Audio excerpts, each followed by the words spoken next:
Si Se Puede, Si Se Puede. Dolores Huerta changed the way that leaders, particularly in the Hispanic and Latino community as well, see change and reform. We're talking about love, we're talking about humanity, but we're also talking about respecting everybody, regardless of the color of their skin.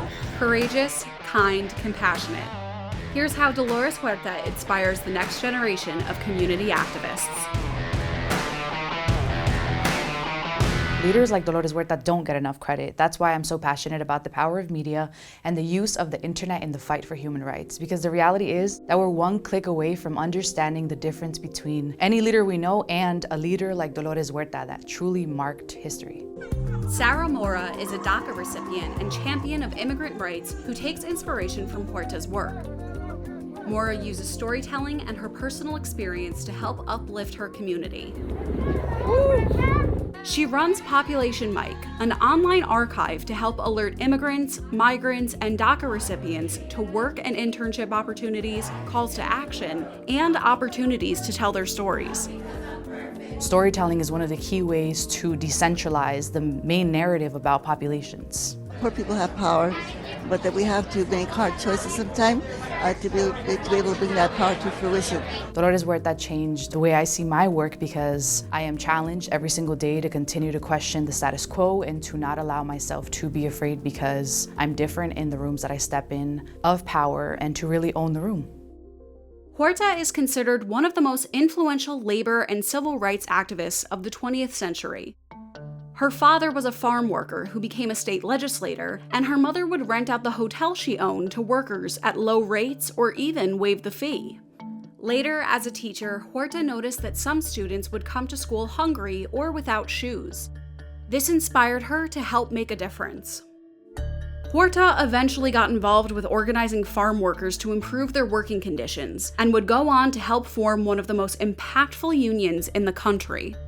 I think the legacy that we have today with the work that we did is that the farm workers who feed the nation, who feed so many people, not only here in the United States, but all over the world, that they are respected for the work that they do. Dolores Huerta's work really set the tone for how people understand farm workers in California and across the country. Throughout her time at the National Farm Workers Association, which later became the United Farm Workers Union, Huerta helped to organize several strikes and boycotts that led to the passage of laws that secured safer working conditions for farm workers, many who were immigrants. The things that they were asking were for so basic human rights of having toilets, having cold drinking water in the fields, of having rest periods, of having safety protections on their jobs. These are just basic human rights that they were fighting for, unemployment insurance, the right to organize. And our mission was just basically to say to the workers, look, you can make it happen. You've got the power to make it happen. Her work grew to include Chicano rights, women's equality, economic justice, voting access, and immigration reform. There was no cause too small for Huerta. I believe that ordinary working people, once that they understand that they can make the changes, and you get them involved, and then they commit their time, they commit their resources to be able to make those changes. I think this is what keeps me going. Huerta even coined one of the most important rallying cries for change, which is still used today. Si Se Puede, Si Se Puede, Si Se Puede. Migrant rights, workers' rights, Si Se Puede. I remember the word Si Se Puede because that meant that as a teenager finishing high school, Si Se Puede meant that I could and that others would be able to as well. That our stories weren't just stories, but solid vessels that would then determine the future of other people impacted by the lack of immigration reform. So Si Se Puede to me means our ability to change the world.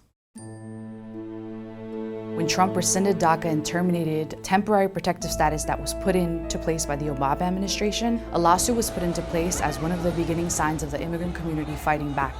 A couple of DACA recipients came together and under the Texas court sued Trump, and we said very loud and clearly, DACA will not be abolished. Yes, DACA had been terminated temporarily to some extent by his administration, but there was a process that had to be followed for that to be completely terminated.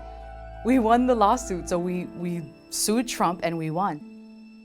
Down with deportation, up with liberation. Down with deportation, up The lawsuit Mora was a part of helped in the 2020 Supreme Court ruling that overturned Trump's termination of DACA. Even just you believing in the power of change by being next to like a community that's fighting for their rights is you continuing to believe that there is change that can happen. Thank you, Dolores Huerta, for your ability to fight through such a different time than that is now. And thank you for continuing to fight in this fight for immigration reform and human rights. Si